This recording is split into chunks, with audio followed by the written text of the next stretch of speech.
Hey guys, happy weekend to you. Thank you so much for taking the time to check out this video of me reviewing the latest DC movie entitled The Batman that just dropped in theaters over the weekend. I was really excited to check out this movie. My husband and we checked out the early viewing this morning. So, yeah, just know, guys, this movie is 3 hours long. So, if you cannot sit still for that long, then it's probably not the movie for you. But if you are dedicated to the culture like we are and you're very enamored with these characters, then 3 hours is nothing. It's nothing, believe me. With that being said, let's go on ahead and get into the review. Robert Pattinson's performance. Okay, guys. Robert's performance surprised yet impressed the hell out of me. His portrayal of Batman is incredibly memorable and noteworthy, and I'm going to tell you why. Robert's natural personality comes across as someone who is quiet, serious, dark, and gives you that kind of emu vibe. At least that's what I perceived of him just watching him speak in interviews.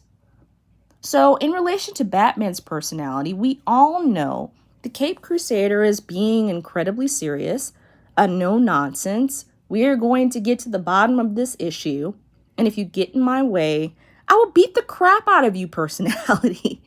So I feel like Robert's personality naturally tied into that of Batman's, and I feel it made it easy for him to maintain character throughout the film. In addition to this, Robert gave me that commanding/demanding presence that Batman automatically delivers.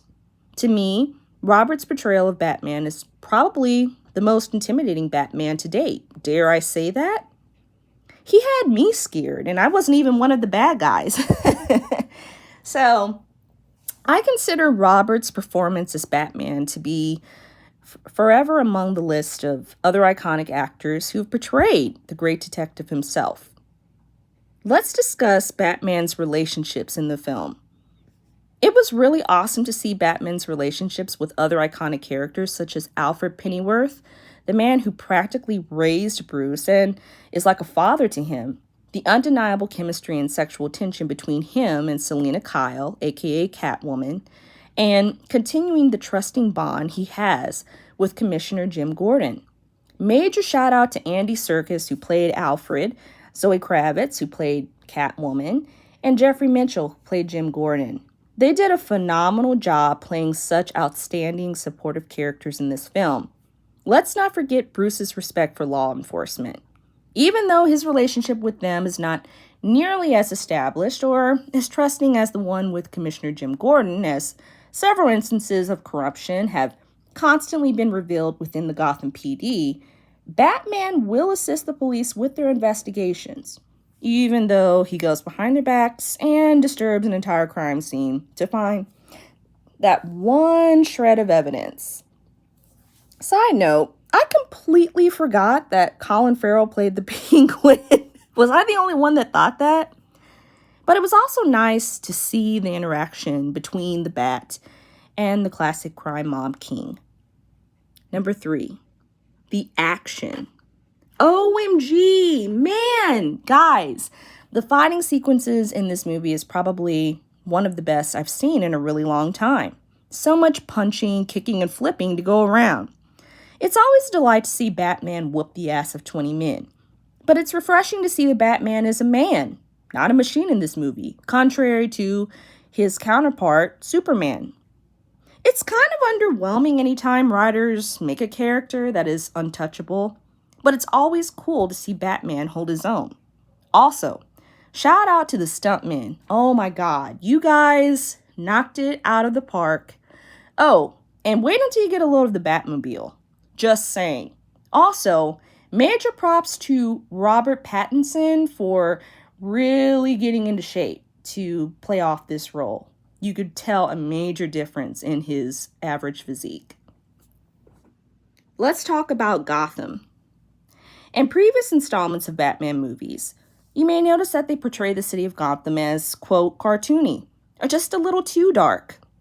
Visually speaking, I feel like they added the right balance to the metropolis we are all familiar with. Yes, it is a dark, murky, overcast, and there is never a day full of sunshine.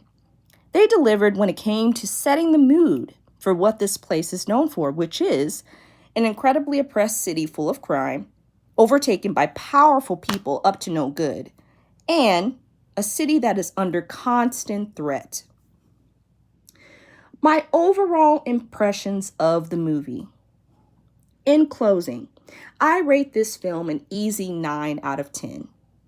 I can't put my finger on what more could have been done to give the Batman a perfect score, but I do feel like this movie is a great foundation for future Batman movies. And I just hope that DC will continue on this path of dropping really awesome movies like this. They really struck gold in making the Batman, and I'd hate to see them mess it up. With that being said, there is a good reason why this movie is a 9 out of 10, in my opinion. The direction they decided to go with is definitely provided us with a glimpse into a Batman that we have never seen before. I feel like this movie surpassed the Dark Knight movies because it gives us that in-depth raw emotion and vulnerability. The question is begged to be asked. Is Robert Pattinson's version of Batman better than the Batmans before him? No. But in my opinion, his performance is memorable enough to be brought up in future conversations for years to come. All in all, this movie did not disappoint. Shout out to Matt Reeves, who was the director of this film, as well as the entire cast and crew who contributed in making this such a phenomenal project. I hope you really enjoyed my review of The Batman. I encourage you guys to see it, and if you do, let me know your thoughts. Enjoy the rest of your weekend, guys. Bye.